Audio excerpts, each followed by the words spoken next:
So we're in Iceland to be the youngest people to cross Iceland, from the south coast to the very northernmost tip. I've never done anything like it. It's turned out tough, I suppose. But Will here did Santiago de Compostela last year. 800 kilometres to Santiago de Compostela. During that, I decided Iceland would be a step up, and then I sort of emailed James's parents because he wasn't too sure about doing it. He was like, "No, I'm not walking across Iceland." So I sort of emailed his parents, and they said, "Yeah, it'd be a good idea, you know, good thing for him to do," and got him along. And you said in the letter that you have a whole life to do things like partying and stuff. Yeah, exactly. Because he's sort of renowned for like being a party person. So I was sort of like, yeah, he's got, you know, university, he can do that, you know. For us, you know, to be the youngest people, it has to be, you know, this year. Basically, appeals to my parents. Yeah. Yeah, so it's like perfect thing for my parents to read, like not drinking or anything and just walking across ice. Encouraging. Don't worry, don't hurry. My parents were obviously very happy for me to do it, but then I don't quite think they knew what it entailed, because I showed them a video and they're like, actually, it's quite dangerous. And I was like, yeah, exactly. So, yeah, but I mean, we got the personal locating beaker and they follow us every night, so. I think the first 3 days was a shock for James because it was his first sort of proper, you know, walk. Yeah, since then we've sort of got, you know, closer, had a routine, you know. We've only had one argument, which was over food, Ashka. Yeah, and that was, I said we should conserve food in the long term, and you were like, no, let's eat it now. And now it's the only thing really which went wrong. Strákarnir hófu gönguna 3. júli og það má segja að veðrið hafi ekki alltaf verið með þeim í liði. You'd wake up in the tent, and your breath would just freeze, you know, like, it was really cold. Yeah, and then one day we were actually called off by the warden at the hut who said, you know, there's a storm coming in and we couldn't walk. And then we actually woke up the next morning to leave before, you know, they could say we couldn't, which was a bit of a mistake because the weather, we were going up through these mountains and it's just really, yeah, quite dangerous actually. It's just been really extreme, one extreme to the other. It's just like, you know, walking through and it'd be like a half-an-hour snow blizzard. You couldn't see anything. And then we were like stuck in a sandstorm the other day.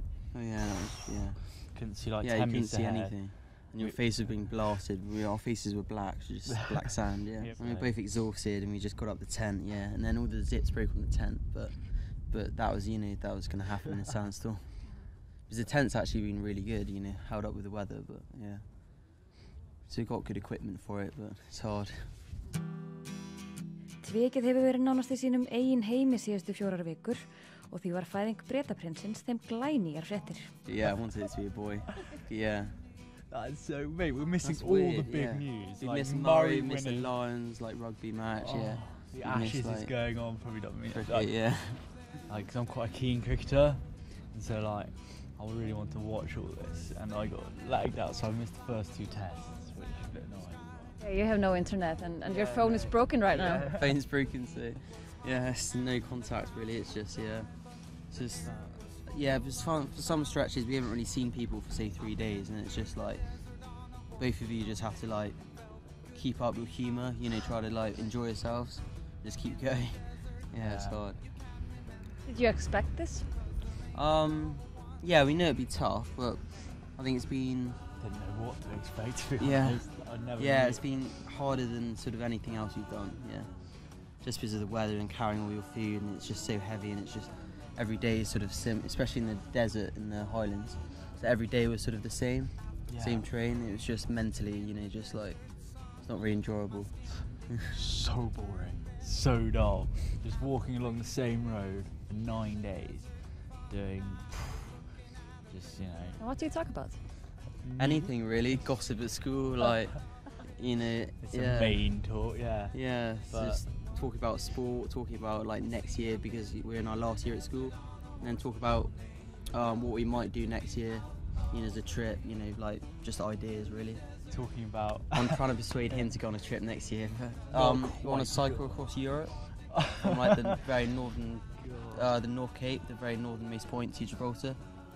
Yeah, and we go through loads of like cool places like Amsterdam, you know, like Barcelona, Malaga, and then end in Gibraltar. But trying to get me so I'm going. trying to persuade him to go. And trying to get the mix of physical and party side. But I'm is it working?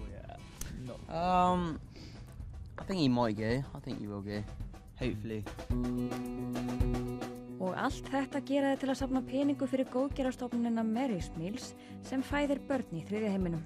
Meals, which is quite a close link with our school, being a Catholic school. And I've raised money for them before, which is, you know, I think they're a really worthy charity. Bags always seem to fall over, so they're so heavy. And then James, you know, worked in Kenya last year. Yeah, I worked in Kenya last year, and it was like amazing to see how little food they had, and like how well they have a bowl of porridge in the lunch, and it just cheered them up, you know. It's just like, and it gave them something to eat.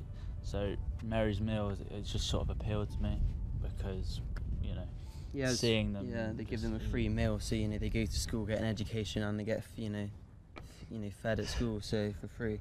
So you know it's a really good idea, really. And it's also quite appropriate because we're not eating that much.